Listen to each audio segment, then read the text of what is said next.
Sveiki, sveiki, kolegos. Nu ką, šiandien vėl penktadienis, pašnekėsim šiandien tokią įdomesnę temą. Vieniem bus labai įdomu, kitiem bus mažiau įdomu, kas turi daugiau patirties. Tai pašnekėsim, kaip dėlioti orderius. Take profit, pasimti poziciją, išeiti, užsidėti stopą ir taip toliau.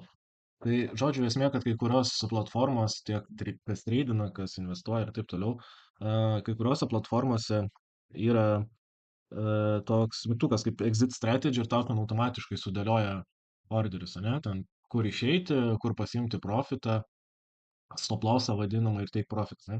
Tai, bet kai kurios platformos neturi tokių mygtukų ir tiesiog reikia, kad suvoktumėt, kaip tai daryti rankiniu būdu ir kokius orderius kur naudoti.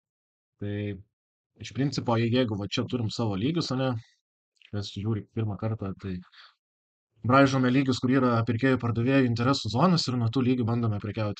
Galit pažiūrėti kitose video, jeigu norit daugiau informacijos. Tai žodžiu esmė, kad matom, kad čia ateina prie mūsų lygio, pakrito ir ką mes darom užėjimą. Užėjimą galime daryti dviem būdais. Arba pirkti buy limit orderiu, kai nustatome kainą ir paliekame orderį, tarkim, užstatom kainą 42,08, ne, čia mes užstatom kainą, čia mums linija pasižymė. Ir arba jeigu pasiekia tą kainą, mūsų orderį nuperka už tą kainą. Nesvarbu, kad jeigu kaina ir kris po to žemiau, mes vis tiek, kadangi buvom nustatę orderį šitai kainai, mums šitą kainą ir nuperka. Kitas variantas pirkti yra buy market. Buy market, tai kaip nuperka tau orderį, užstatai orderį, ten 50 akcijų, kaip pavyzdys, spaudi buy market ir tau nuperka tuo metu rinkoje esančią kainą. Tai viršuj ten kaip yra ten tos ikonėlės, kur juda kainos, tai kame yra gerumas ir blogumas, tau perkant buy marketų geroji vieta, kad tau gali nupirkti kitoj vietoj, pačioj žemiausioj, nes buy limit, jeigu užstatai, tai tu jau užstatai iš anksto, ne? Bet blogoji buy market pusė yra, kad tau, jeigu akcija labai likvidi, tarkim kokia Nvidia, Tesla ir taip toliau, tai jeigu tu pirksi buy marketu, tarkim tavo kaina bus 40, ane, tai tu paspausi, kad perki buy market ir tau nupirks šitoj vietoj. Nes jeigu atėjo daug pirkėjų, kaina per kelias sekundės sušoko į viršų, kol tavo orderis suvaikščio, tau nupirko už tokią kainą. Tai automatiškai tu atsiduri kanalo vidury, tai tavo take profit ir stop lossas praranda visiškai prasmę, nes jau rizikos valdymo, jeigu tau čia nuperka per vidurį, nebėra. Tiesiog jau tu čia rizikos nebevaldai. Tai todėl aš asmeniškai visada perku orderius tik tai buy limit. Niekada neperku buy market. Tai todėl nusistatau kainą, nesvarbu, kad kaina va čia ir vaipinėjęs, tai pirmyn atgal, aš geriau nupirksiu keliais centais brangiau, bet žinoti, kad aš nupirkau šitoj zonai, negu pirksiu buy market ir atšoktų rinką per kelias sekundės ar išeitų kokią naujieną ir man nupirktų realiai šitoj vietoj. Todėl aš visada, kad apsidraudžiu ir perku šitoj vietoj. Ok, tai nusipirkom akcijų, ne? Dabar galvojam, jeigu akcija pakris žemiau, nes mes čia turim lygį ir žinom, kad tas lygis turi laikyti. Tai jeigu akcija pakrys žemiau, mes žinom, kad ją turėsim parduoti. Tai mes žemiau lygio nusistatom orderį. Nusistatom sell stop orderį. Nusistatom sell stop ir susivedam kainą, kad parduosim ten už 39,95. Ir jeigu kaina kris ir ateis iki šito taško, nebelaikys mūsų lygio, čia kadangi pas mumis buvo orderis sustatytas 3995, tai šitoje vietoje mums parduos. Ir mes nebeturėsim pozicijos, viskas. Uždarysim mažą minusą ir gyvensim toliau. Į kitą pusę, jeigu žiūrint, tai mūsų stopo neišmuša, ne? Akcija apsisuka gražiai ir mes važiuojam į viršų, ne? Ir mes važiuojam į viršų ir ateinam iki mūsų lygio viršaus. Ką mes darom prie lygio viršaus, mes norim parduoti, nes žinom, kad gali reaguoti mūsų lygį ir kainą nuvažiuoti žemyn. Tai norint pasiimti pinigus, tai vadinant take profit padaryti, ką mums reikia? Mums reikia susivesti sell limit orderį.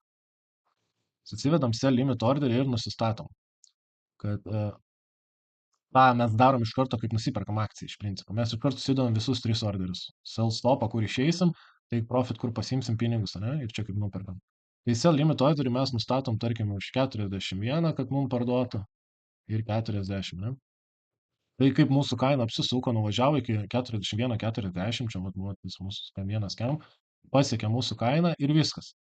Mes jau pozicijos nebeturim. Mūsų pozicija yra parduota ir tai vadinam yra take profit. Mes pasiėmėm pinigus, nesvarbu, ar ten kaina po to nuvažiavo į viršų, ar krito žemyn, jeigu pasiekė mūsų kainą, viskas, mes esame laimingi, mes pasiėmėm pinigus, uždirbam ir einam ieškoti kitų treidų. Tai su sell limitu yra taip, kad take profit, ne, užstatom sell limitą. Galim parduoti ir sell market. Jeigu matom, kad mūsų kaina pradėjo kilt, čia pavaizduosiu, kad mūsų kaina pradėjo kilt ir pradėjo labai buksuoti čia per vidurį. Mes išsigastam, pamatom, kad SPY indeksas irgi mūsų važiuoja žemyn, kad S&P nelaiko ir pradeda važiuoti žemyn, mes logiškai, kad norim parduoti šitoj vietoj, ne, tai čia yra kanalo vidury. Tai kaip mums parduoti čia, yra du variantai. Arba perstumti sell limit kainą, nueiti į orderį jau užstatytą ir pataisyti kainą, o kitas variantas greitas sell market orderį padaryti. Padarai sell market orderį, tada parduoda tau akciją tą pačią sekundę. Nesvarbu, kurioje vietoje bus kaina, ar čia, ar čia, ar čia, tau orderį parduos tą pačią sekundę. Todėl jeigu išsigastat arba rinkoje atsiranda kažkokių nenumatytų dalykų, ten naujienų, kur matot, sėdit ir matot, kad gali kaina iš karto reaguoti, tai tada gaunat sell market, tada parduoda už rinkoje esančią tą sekundį kainą. Ne? Nu čia maždaug viskas aišku, manau. Tai va, tai čia yra vadinamas mūsų long pozicija šitą naudojam. Dabar jeigu šnekam apie short poziciją. Short pozicija tai reiškia, kaip mes tikimės, kad rinka važiuos į apačią ir mes perkam, kad uždirbtumėm į akcijos kritimą. Ne? Tai taip pažiūrim dabar. Orderius galim. Čia matom kainą, mūsų pavažiavo į apačią, padarė mūsų break retest vadinamą ir šitoj vietoj vat, matom, kad jau vėl rejectina kainą ir mes čia darom užėjimą. Tai mes užstatom sell limit arba sell market, jeigu norim, kad paimtumėm bet kokį kainą. Na, žodžiu, mes čia važiuojam, po to viskas čia super. Ir esmė, kad užsistatom take profit orderį. Take profit orderį, tai kas bus? Tai bus buy limit orderis, kad šitoj vietoj, kaip atvažiuos iki mūsų kanalo pačios zonos mūsų, mes čia parduosim. Tai užsistatom čia orderį ir kaip ateina, pasiekia mūsų užstatytą orderį, mes parduodam. Kitas variantas, jeigu matom, kad pradeda akcijos kaina va taip šokinėti, ne, mes kažkaip matom, kad tik tai vėl nori suktis ir kilti į viršų, tada ką mes darom? Buy market ir parduodam už rinkoje esančią kainą tą pačią sekundę. Ne, tai tarkim, jeigu va šitoje vietoje būna, tai mums gali ir čia parduoti, ir čia parduoti. Tiesiog. Mes apsidraudžiam, kad mes neuždarytumėm į stopą ar į nulį, kad bent kažkiek pasiimtumėm profito, ne, šitą vietą. Tai naudojam buy market orderį. Stop orderis. Bus atvirkščiai, bus buy, stop orderius statom. Statom virš lygio, mes čia perkam, nes sell limitą darom, po kiam vieną kiam ir užsidedam stopą kokį 41,60. Ne? Mūsų rizika čia yra 20 centų. 20 centų. Tai mes čia turim 2 centų riziką, čia užsidedam orderį ir jeigu kaina kaip važiavo, pavažiuoja ne į mūsų pusę, mums šitoj vietoj parduoda orderį ir viskas. Mes uždarom 20 centų stopą ir einam ieškoti kitos akcijos. Reiškia, mūsų dylas neįvyko, nepaėjo kortą ir einam ieškoti kitų akcijų. Tai va, kolektyvas, tai manau, kad pakankamai aiškiai paaiškinau. Jeigu kyla kokių klausimų, vis atrašykit komentarą, klauskit, atsakysim į klausimus tiek aš, tiek kolegos. Tai ir jeigu pažiūrėjot video iki galo, tai dar tokia naudinga informacija, kad nuo vasario 1 paleidom Discord grupę, ten po biškį pradedam mokytis, tradinti, investuoti, spekuliuoti.